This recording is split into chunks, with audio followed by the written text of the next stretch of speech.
2007 മുതൽ ഓട്ടോ ഓടിച്ചുകൊണ്ടിരിക്കുകയാണ് ജസീർ. ജസീറിനെ സ്ഥിരമായി വിളിക്കാറുള്ളത് മാലിദ്വീപ് സ്വദേശികളായ ഒരു ഫാമിലിയാണ്.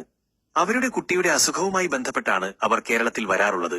പുറത്ത് എവിടെ പോകണമെങ്കിലും അവർ ജസീറിനെ തന്നെയാണ് വിളിക്കാറ്.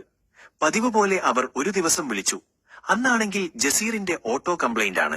ജസീർ അവരോട് പറഞ്ഞു, എന്റെ കാറിൽ പോകാം, വണ്ടി കംപ്ലൈന്റ് ആണ്. അവർ അത് സമ്മതിച്ചു. യാത്ര കഴിഞ്ഞു. ജസീർ വീട്ടിലോട്ട് തിരിച്ചെത്തി.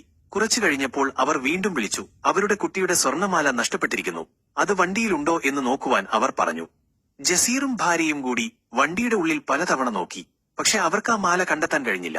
ആ വിവരം അവർ മാലിദ്വീപ് സ്വദേശിയായ സുസാനയെ വിളിച്ചു പറഞ്ഞു, വണ്ടിയിൽ എവിടെയും സ്വർണമില്ല എന്ന്. അങ്ങനെ പ്രതീക്ഷ നഷ്ടപ്പെട്ട അവർ ആ സ്വർണം ഉപേക്ഷിച്ച് മാലിദ്വീപിലേക്ക് തന്നെ മടങ്ങിപ്പോയി. 2 വർഷത്തോളം കഴിഞ്ഞു.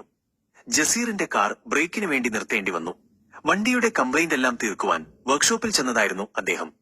വണ്ടിയുടെ ഡിക്കിയിൽ നിന്നും സ്റ്റെപ്പിനി ടയർ മാറ്റിയപ്പോൾ അതിൽ നിന്നും അവർക്ക് ആ സ്വർണമാല കിട്ടി. ജസീർ ആ മാല ഭാര്യയെ കാണിച്ചു. അപ്പോഴാണ് അവർക്ക് സുസാനയെ ഓർമ്മ വന്നത്. മാല അവരുടേത് തന്നെയാണെന്ന് അവർ ഉറപ്പിച്ചു. പക്ഷെ സുസാനയെ ബന്ധപ്പെടാൻ നമ്പറില്ല. അവർ കേരളത്തിൽ വരുമ്പോൾ വിളിക്കുന്ന നമ്പർ മാത്രമേ കൈവശമുള്ളൂ. മാലിദ്വീപ് നമ്പർ കയ്യിലില്ല. എന്തായാലും അവർ ഇനി വരുമ്പോൾ വിളിക്കും, അപ്പോൾ നമുക്ക് മാല കൈമാറാം എന്ന് ജസീറും ഭാര്യയും തീരുമാനിച്ചു. അങ്ങനെ വീണ്ടും മാസങ്ങൾ കടന്നുപോയി. പെട്ടെന്നൊരു ദിവസം സുസാനയുടെ വിളി വന്നു. ഹലോ ജസീർ, ഞങ്ങൾക്കൊരു ചക്ക വേണം, അതെവിടെയെങ്കിലും കിട്ടുമോ എന്ന് അവർ ചോദിച്ചു. അപ്പോൾ ജസീർ പറഞ്ഞു, ചക്ക ഞാൻ കൊണ്ടുതരാം, അതിന്റെ കൂടെ ഒരു സർപ്രൈസ് ഗിഫ്റ്റ് കൂടി തരാം. അത് കേട്ടപ്പോൾ അവർ പറഞ്ഞു, ഓക്കെ, പെട്ടെന്ന് വേണം, ഞങ്ങൾക്ക് തിരിച്ചു പോകാനുള്ളതാണ്. അങ്ങനെ ജസീർ ചക്കയും മാലയുമായി സുസാനയുടെ അടുത്തോട്ട് ചെന്നു. ആദ്യം ചക്ക കൊടുത്തു, പിന്നീട് ആ മാലയും കാണിച്ചു കൊടുത്തു. അത് കണ്ടപ്പോൾ സുസാനയ്ക്ക് അത്ഭുതമായി. എന്റെ മാല ഇപ്പോഴുമുണ്ടോ എന്ന് ചോദിച്ച് അവൾക്ക് വളരെയധികം സന്തോഷമായി. മാല കിട്ടിയ എല്ലാ കാര്യങ്ങളും ജസീർ വിശദമായി അവർക്ക് പറഞ്ഞുകൊടുത്തു.